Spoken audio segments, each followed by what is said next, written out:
Hey, what's up guys? It's Matthew Boyle here from languagecardgames.com. And as you can see, I've got my flashcards out on the table today. I was taking the time out to go through and sort out and organize and clean up all the random flashcards I have hiding around my apartment today. And I just thought it would be a really good time to make a video and chat with you guys and just share my love of learning languages with flashcards. So come on and let's have a flashcard hangout.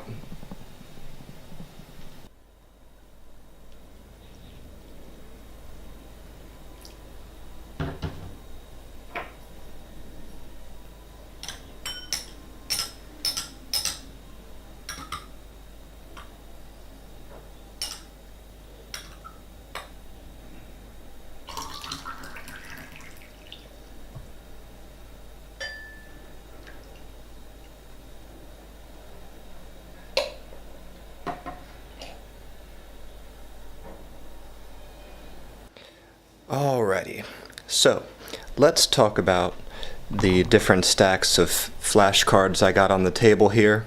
And if this doesn't get you inspired to learn languages with flashcards, I don't know what will, because as I was breaking out these old flashcards of mine today, it's a lot of funny and happy memories coming back, because some of these cards are more than a couple years old. So I just want to go through them with you and show you exactly the kinds of things I'm into and I'm learning. And then I'm also thinking about making a second video about the Lightner box, because my past two videos about that have gotten pretty popular, and I'm kind of resetting my Lightner box today is another one of the little things I have planned to do, so I may make a video about that as well, so stay tuned for that. But okay, so let's get into this. Let's start with my bread and butter. That's really these cards right here. This big pile and this one as well. This is all Mandarin Chinese. And so making these for me was, it kind of had a twofold purpose in the beginning. One is to give myself a toehold on the language and just get all my basic vocabulary down, and also to enrich my language learning. I was thinking about it the other day, capturing the words that you hear, when a new word bounces off you in your daily life, and I feel like in a way it's my responsibility now to learn that word, because it came into my daily life somehow, some way. So I want a way to capture that and make sure I'm going to learn it. Now, obviously you don't want to have to do that all the time or it would tire you out. But flashcards, that's one of the ways that I capture all the interesting words that are coming at me during my daily life in China. So that's these two piles right here is Mandarin. The next... Let's stick with these here, because these are also Mandarin. So this is something else Mandarin-wise. These are flashcards that I had my students make. So this is another idea that could be kind of cool for you if you have a chance, is you can ask some other people to make a few flashcards for you, something really interesting that they know, and it will save you the time of making it yourself. If you're having a study session, getting together with friends, or you have a class with, you're together with your classmates, this is an activity you could do, is you could ask everybody to make, this is an idea I just had at this moment. You could ask everybody to think of one word that they know that's really funny or interesting or trending, and have them make 10 cards of it or 15 cards of it. And then if everybody gives one of their cards to everybody else, there you go. You've got 10 or 15 really new intriguing words that you can just throw in your box, and that saved you the time to make it. Of course, some people think, making the cards is an important step of the process, and I totally get that, but this is just another way. So sometimes what I do is I ask my students here in China if, when I'm teaching them how to study with flashcards, I'll ask them to make some, and then I'll ask them to make an extra one or two for me that they think is really interesting for me to learn. So that's what this pile is right here. And now I have to check these as well. I'm going to double check them myself to make sure they're all correct. You know, sometimes people make mistakes. I like to be really careful when I make my flashcards that I've done them correctly. So I'm going to definitely check through those before I study them more carefully. Okay, gotta have my tea here. It's not really a hangout without tea. I'm having some Tea Guan Yin, Iron Goddess.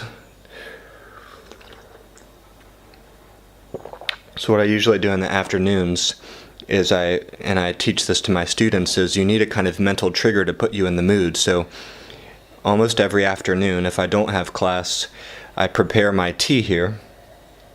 And as I'm setting this up and preparing it, it gets me in the mood to read, study vocabulary, study languages here at my desk. And it's only the materials I need to study and my tea stuff over here on the side in my little teapot. And this really helps to keep me focused. If I need a few moments distraction, then I'll pour some tea and have a cup, ponder a point or two, and then come back. And I could do this for hours, so it's a good little ritual that I have. Okay, but what else do we have? There's a few oddballs, like, and this is another reason that I make flashcards, is it kind of helps you systematize, I don't know if that's a word, but I'm just going to make it up. It helps you systematize random words and also interesting sets of words that you wouldn't otherwise have a book or a class for. So this is a stack of flashcards about herbs. So I'm really interested in herbs, flowers, trees, plants, and sorry, you can't really see that. So that's what these are here, and what I've done is I've actually hand drawn a picture really quick just to save time, and also because I like art.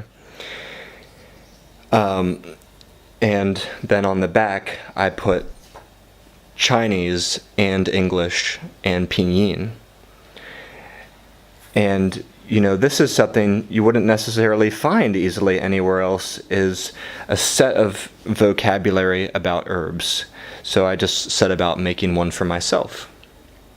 On a similar note, my Chinese girlfriend and I thought it was kind of annoying and interesting and strange and kind of a hole or a weakness in our studies that we didn't know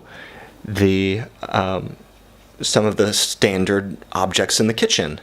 So another set of flashcards was made for all the little random stuff like bottle openers, coasters, placemats, butcher knives, range hoods, and so on. And I have more of these around somewhere. I don't know where they are.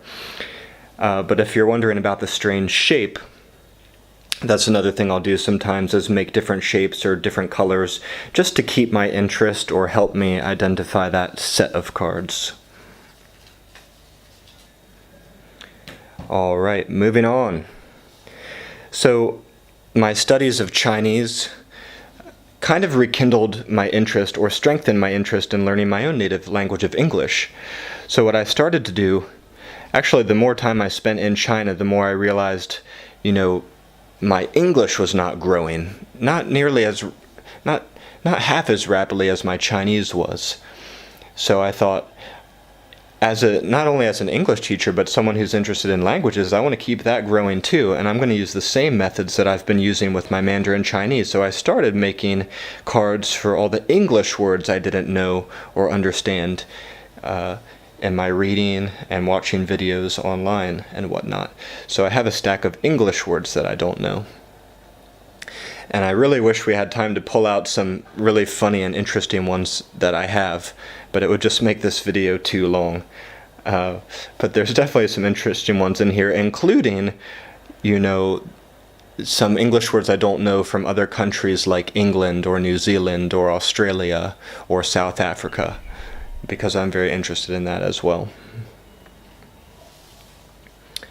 Okay, and the last thing I have here is my Cantonese flashcards. So I'm now living in Guangdong province, and The native tongue around these parts is Cantonese.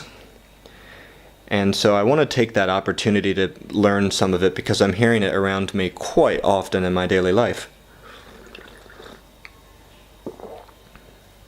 So why not? And again, applying the same principles of making some flashcards. You know, if starting to learn a language seems intimidating to you, and it did to me, even though I've been learning Mandarin for many years, the thought of starting to learn a new language may intimidate you. And flashcards is a great way to make starting seem less intimidating. If you can just make, you know, not even 10, if you could just make 5 flashcards a day, let's say, then that's going to help you start to get a toehold. You can write down any phrases that interest you. You can, you know, if you want to make them, at least master all the colors. Hey, how about that? Get your colors, get your numbers 1 through 10, get your days of the week, and also learn some funny phrases or trending viral phrases. So Cantonese, the characters, some of them are different from Mandarin Chinese, and they're also pronounced differently. So this, and Cantonese also has more tones than Mandarin Chinese, so this has been an interesting language for me to get into. And these are my Cantonese flashcards. All right. So that, I think that'll about do it. I know there's some more flashcards hiding around my apartment here somewhere, but this is what I've sorted through so far. It was a disaster before. But thank you for coming to have this flashcard hangout with me. And let me know what you're studying with your flashcards and what kinds of games or methods you have to study that you use to study your flashcards with. I would be very interested to have a discussion about that with you in the comment section. Actually, there's one more thing. I want to plug one of my own products if I can here. Not really clubby for a hangout, I know, but it's extremely relevant. I have a game that I've made, again, from my company Language Card Games. It's called Fighting Flashcards. And you use this game in conjunction with the physical flashcards that you already have. So each one of the fighting flashcards has a challenge on it, a specific way that you have to test your flashcard. And if you can do that, then you'll be able to discard your flashcard. And the first player to discard all of their flashcards first will be the winner. So if you're interested in this game of mine, Fighting Flashcards, I have another video about that. It's gotten pretty popular here on YouTube. And you can also visit languagecardgames.com. Alright everybody, that's it for this video. And stay tuned for the next one about how to deepen and refresh your Lightner Box practice.